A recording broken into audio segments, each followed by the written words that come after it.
Well, hell.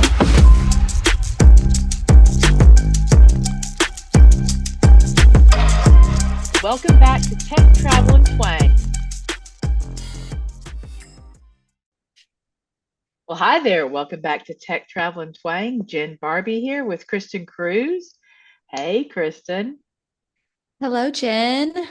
I'm so excited to dig in with you today. You've just been on a whirlwind kind of conference thing happening. You just came back from Texas Travel Alliance.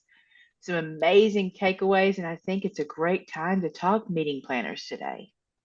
Yeah. Our conversation is definitely going to focus a bit more on the meetings industry because, as we've been following the last few years post pandemic, like our meetings industry market has changed significantly. The way planners are having to plan, the way that they got accustomed to planning post pandemic, and then now things are starting to get back to normal. There's a lot of things like moving and shaking. And the Texas Travel Alliance does a really great job when they do their annual summits to really zone in different areas. And one of the things they zoned in last week was particularly the meetings industry outlook. And so one of the things we always do is we try to get in there, right, and like find all the nuggets and get all the good Oh, yeah. takeaways so we can bring it back for conversation. When I presented this earlier this week to a group, I actually put my takeaways and like put some of the stuff in a deck, and presented it.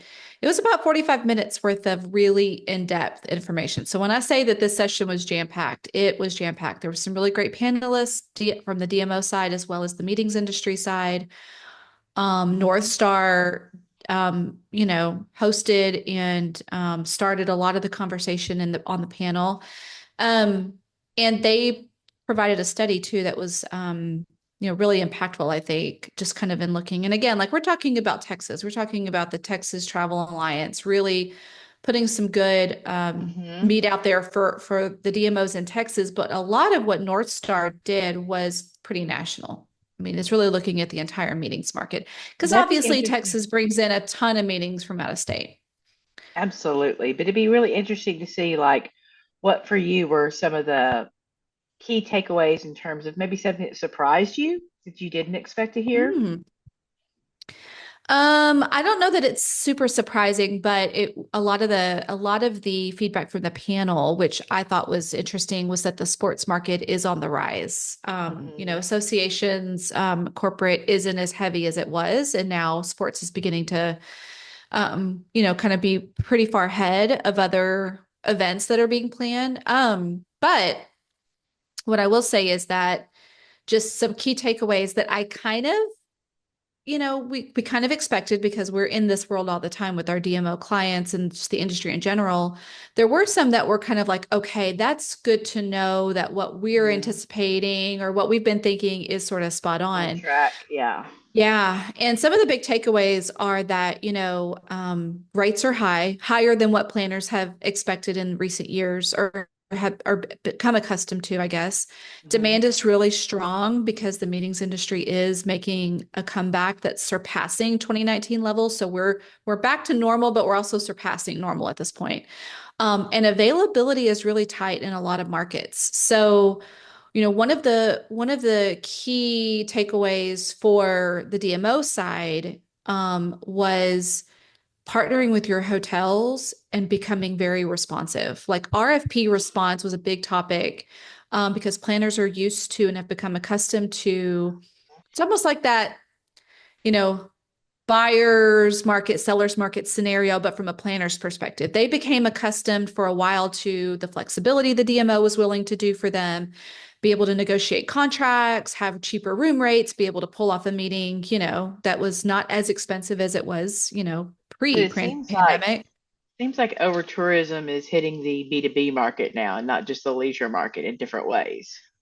Well, I think there's a lot of consumer focused events that also because attendance, people are Sure. going back to events, trade shows and expos and Hmm. Comic Cons and like all of like the bigger trade shows that are for consumers in Right. general are becoming a lot more popular and a lot more populated because we're all Mhm. getting back. Travel is not a luxury travel is now a necessity. So you're not, and I'll on another podcast, we'll go into some of the other like traveler insights, which there were some, oh my goshes in that one. When I say Oh, some awesome. surprising stats, we will dig into that on next week's podcast. But I think from a meeting standpoint, yeah, I mean, definitely you could, if you have a convention center where you're Mhm. typically booking, 80% corporate or association events, then all of a sudden you have a lot of this leisure bleeding into, you're losing dates, you're losing Oh, yeah. availability for your corporate and association market. Um, the other thing that kind of came away from takeaways was, only 15% of our like meeting planner, the sample set that the study focused in on, only 15% are less optimistic now than they were 6 months ago. And, we talk a lot about political climate, right? Like we're in a, Election year. where we're at. uh, and so that sometimes affects Mhm. outlook and, optimism and whatnot. But Sure. also because of the availability and the costs for planners was number one across the board when it came to what they were focused on, what they were Mhm. worried about, what was, a struggle and a concern for them, cost across the board because everything costs more. When you're talking Right. about having to pay your hotel employees and your staff for events, that costs more. Your food and beverage, that costs more. So costs in And those general. planners are trying not to pass that cost on to their buyers or so, like the Comic Cons. They don't want those fees to go up because then they'll find another place to go. Because you're right, that is like this new crop up. And I don't want to say totally new, but becoming more popular of these like Mhm. hobby like trade shows. And so, if one's too expensive, they're just going to go to another one. Right. Yeah, because the other thing that came out of this too was attendance expectations are stronger for 25 than they were for 24. And that says a lot. It says a lot about like if I am a Comic Con, we'll use that as our example today. But if I'm a Comic Con and I know that I'm going to get more people next year, the outlook or the anticipation is I'm going to have more attendance, then Hmm. I may not have to charge as much because I'm going to Hmm. sell more of those tickets. Right. And so they're thinking about attendance building and all of that because it could, Hmm. um, not be something that they have to pass through to the attendee. But I mean, and we see it, Jen, all the time in our industry, just the cost to attend conferences, especially when they're in a larger market at an actual convention center hotel, like they are extravagant. Like I feel like I should go on vacation for the cost that it for the like It registration cost of a really conference ticket is. these days. It's insane. The registration's up, and depending on the venue, that those more popular venues like a Vegas becomes incredibly expensive when you add Mhm. on what $12 waters, and like you just can't do anything in some of those cities now. $400 a night hotels, Mhm. parking, $30 a night parking to park at yeah, it adds up. And so, yeah, that was a huge topic of conversation was just how planners are really worried about the rising costs. The other thing too that I thought was interesting was that, associations typically make their money two ways. They make their money from membership, so dues Mhm. from the association members, but also from events. Associations typically put on a lot more events because they can charge. They may give a Sure. discounted rate to a member, but they can charge, for those events as well. Well, what came out of that session was that association dues and membership is down. So associations have to make more money at their events. They have Mm. to make their events profitable, where maybe the last couple of years they were more so focused on breaking even, maybe, like just not being out of pocket. But now it's more like, okay, we have to charge more because of the rising costs. We don't, Or or they could think about their product mix a little bit. I think, that may be a bigger indication of, hey, that may be an older model, and how mhm, best to serve people now may not be the same model. right. Yeah, I mean, it's definitely a time to shift. If you are thinking about events being like the revenue generator and the Mhm.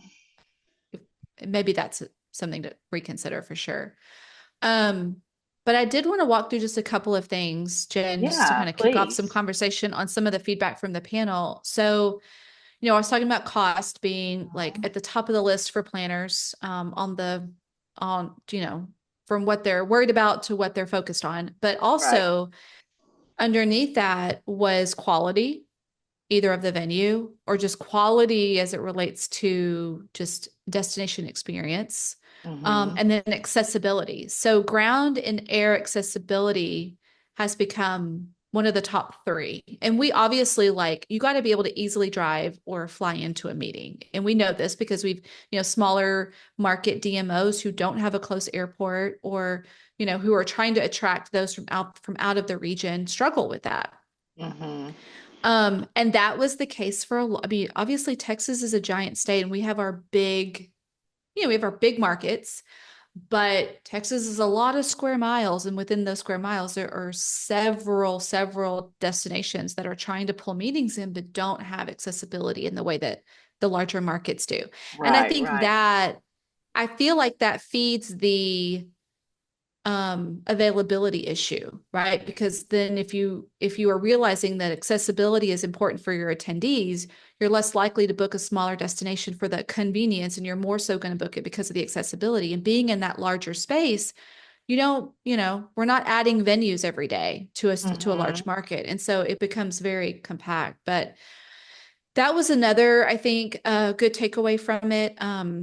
The other thing that I thought was interesting was how DMOs are planning site visits these days. So we're all familiar with the FAM tour, where you Oh, get yeah.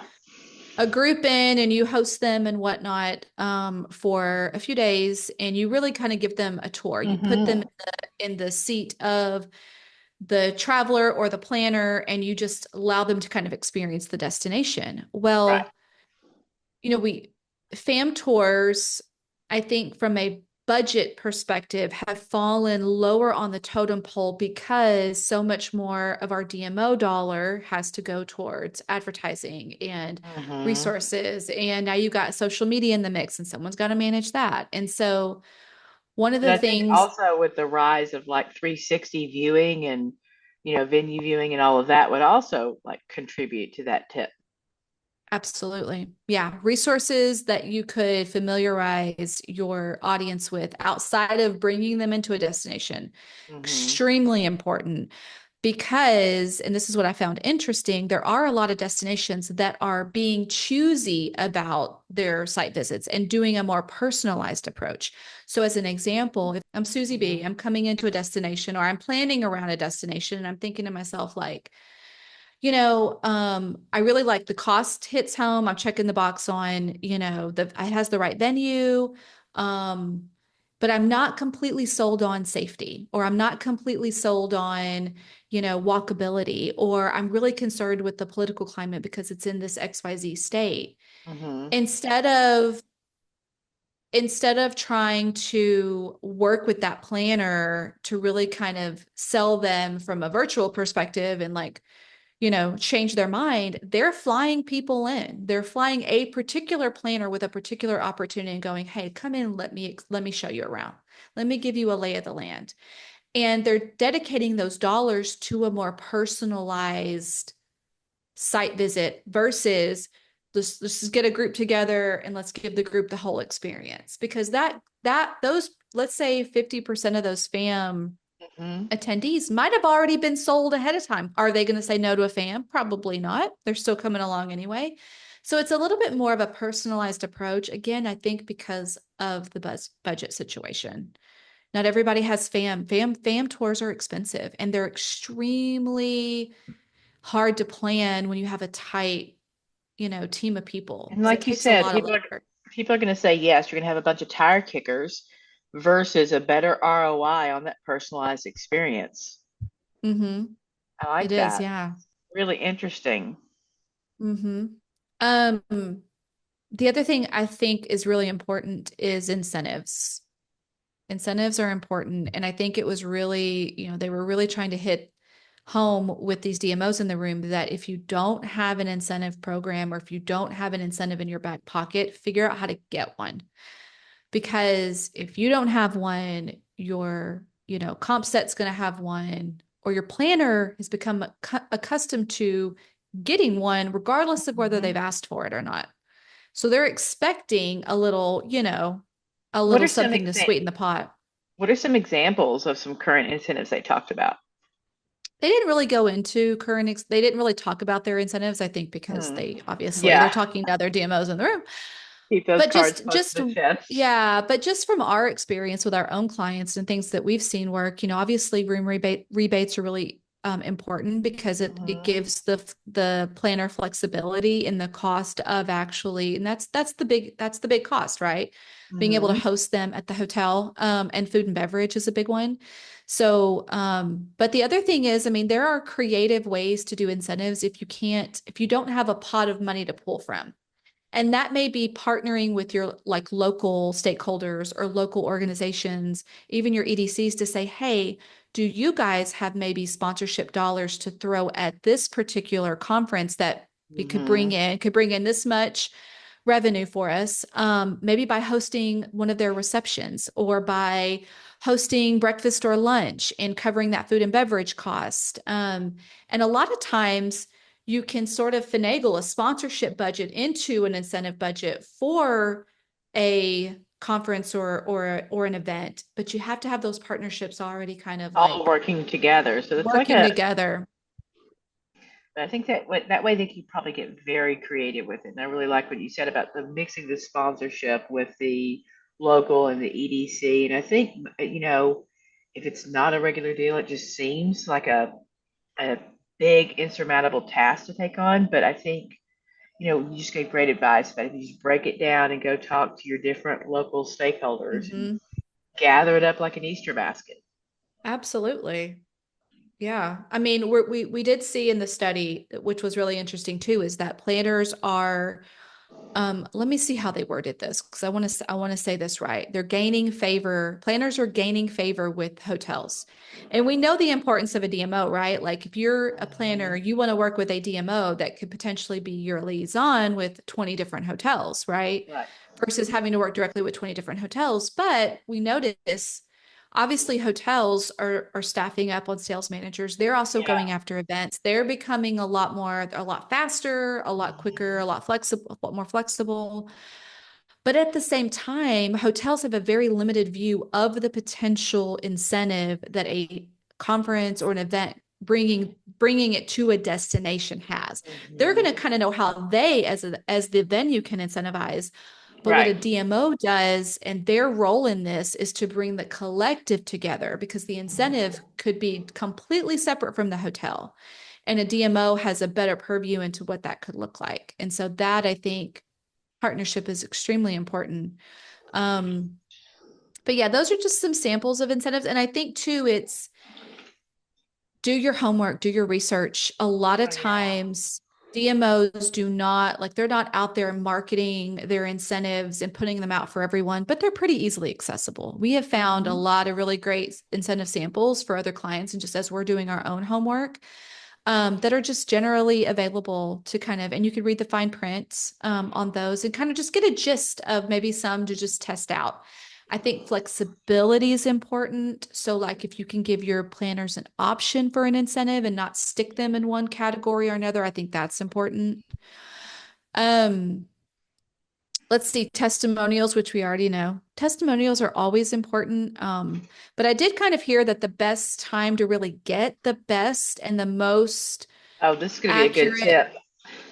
yeah, testimonial is right after an event has wrapped, not during the event, not 6 months later, not when it's time for it to come back around again and maybe come for a second or third year, but it's when the event has wrapped, doing a follow up and really kind of positioning that follow up as we want to know that we did the best job possible for you. So tell us if we did, and if we did not, what can we do to make Mhm. your experience better if you were to book a year two or year three?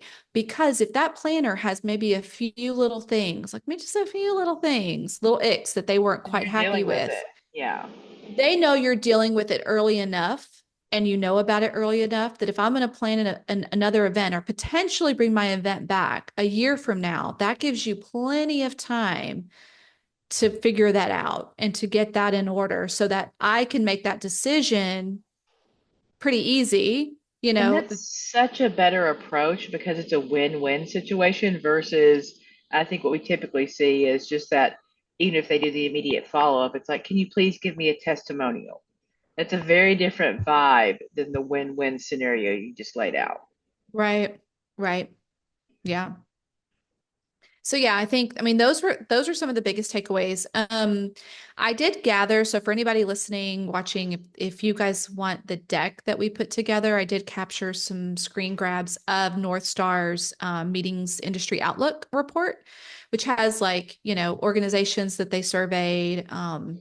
It's got Awesome. attributes, things that planners are worried about, what challenges do they feel or on the horizon, that sort of thing. But just a couple of things that I will share from that is that when it comes to budgets for events and really what they consider when we talk about costs and that challenge, the top three that, and this is again a study that surveyed the same number of meeting planners in October of this year than it did last year. So it's a year over year. And they're Gotcha. basically kind of trying to understand the sentiment. Has it changed? Is it better, worse? Mhm. But what planners were concerned more for this year versus what they were concerned for last year in the cost scenario were food and beverage being higher than they expected them to be when they Oh got yeah, I'm sure. rates for accommodations being much higher than they expected, and also AV costs being much higher than expected. And obviously, with AV, if there's an opportunity to not upcharge, like if you are upcharging because you, as a venue, have resources that you have to pay for, that's an uptick. Obviously, you have to do what you have to do. But if you're raising AV because it could just be raised and you're not really having to absorb a new cost from last year, that may be some flexibility in the cost scenario. Like maybe we could cut them a break in this category because you're having to charge more per night and you're having to charge more for food and beverage. Um, the other thing that was, this wasn't in the top, but this was kind of one of those where it was just a lot more challenge this year than what was surveyed last year is the Mhm. contract terms and the lack of flexibility. And I don't think there's a lot we can, I mean, yes, there are things that you can do, right, to mitigate a little bit of that. But I think that planners, again, we got them into this, like, we got them accustomed to bending over backwards to just Mhm. get the meeting booked, get it contracted, whatever we got to do. We got to get people back in our buildings. We got to Oh get this, yeah. we got to get back to normal in some way. They got accustomed to that. And now Mhm. we don't have to stay accustomed as an industry. We could like, business as usual. Um, and so they're struggling with that. They're struggling with the fact that they don't get the same flexibility. So that's a big challenge comparatively between that last year and that and this year. Yeah, that makes a lot of Um, sense. mhm. Those are some Yeah. really good takeaways, and I think the biggest part about the mindset of the where the planner is now, and where a DMO is now makes a lot of sense. But those are good for me, really good top takeaways. What would your number one if you were looking or advising a smaller DMO that has maybe the accessibility problems you suggested? What would be the first thing they could do to relook at their meeting strategy that maybe they should audit or take a good look at?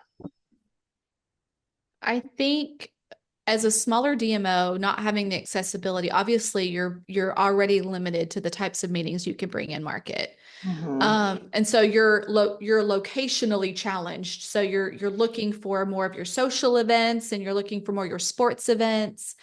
I think partnership as a small DMO, I think the more that you can understand what all of your departments are doing, your city department, your EDC, your chambers, what your larger venues and larger attractions are doing. Because here's something that I thought was interesting too. When it comes to transient travel, those that we've typically seen come in years past where they're doing trainings, right? They're doing in-person trainings and you're booking like a giant training room and you're bringing a bunch of people in. They're not doing that as much anymore. So trainings are a lot more e-learning and virtual, which I we was all gonna say, know, yeah. right? Mhm. But what they are doing more of is networking and team building. Mhm. So if your partners are not focused on, especially ones that can host or handle a large group, either for a team building exercise or just fun for the day or whatever, work with your partners and help them understand how they can market to groups just as you're marketing to groups. I think as a small DMO, you got to build your group marketing village. Who can handle groups and how are you guys positioning them?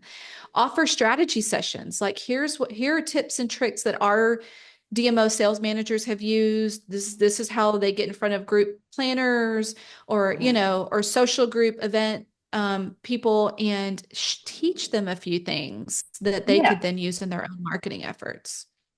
I really like that last piece. It kind of encompasses all of it, especially with working with your local market, big or small DMO, partnership, and communication.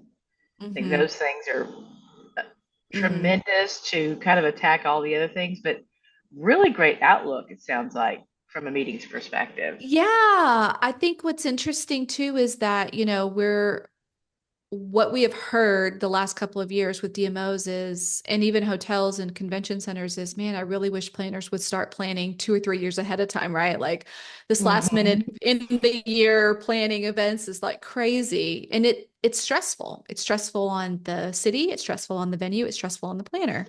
Right. So the trend is showing that we are already in that longer lead time. So 1 to 2 years out. But going into, hopefully, it's projected by late 2025, we'll be back to the 2 to 3 years. And in some cases, I mean, we've seen some of our clients now are already booking 2030, 2029, 2030. So we're slowly but steadily moving back in the direction of Mhm. being able to book out much longer and multi-year events because planners aren't as worried about the multi as they were 21, 22. So Yeah. Do we're we getting see any of back. that?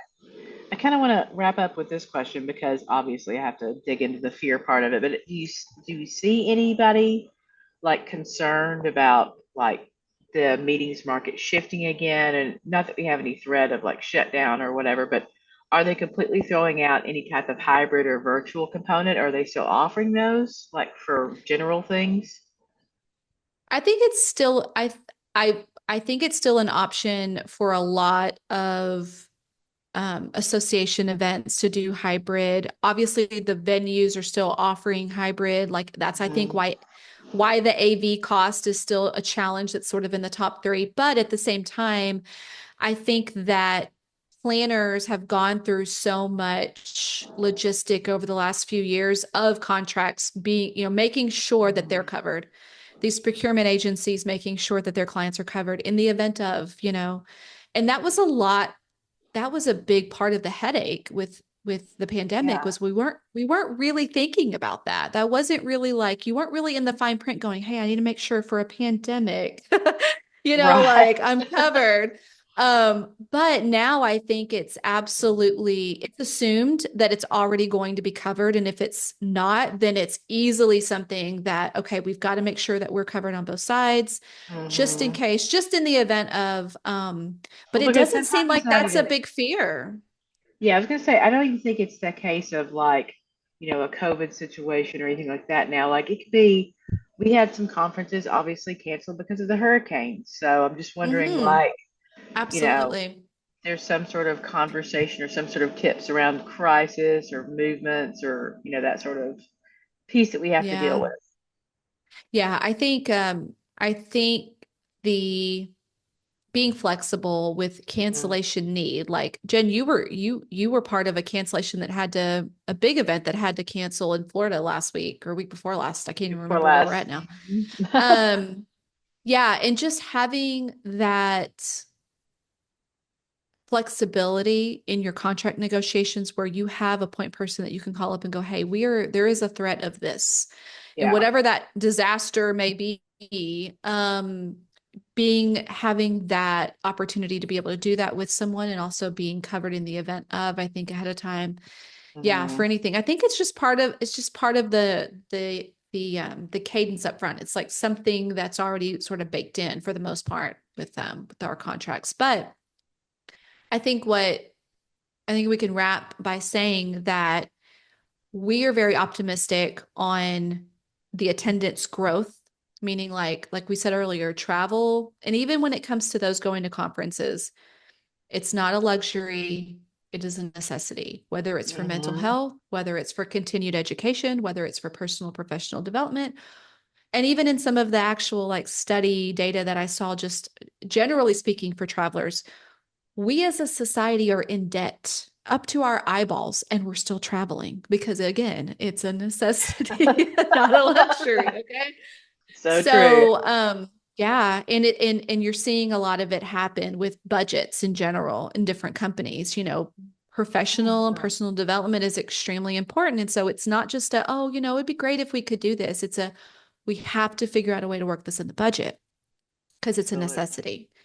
So Absolutely. Well, thank you so much, Kristen, for sharing all those insights. I haven't done a meeting I, with anyone in a while, and yeah, so I think this was some really good, great takeaways and opportunities. And we will see you on our next one. Thank you thanks, guys so much. guys. Bye.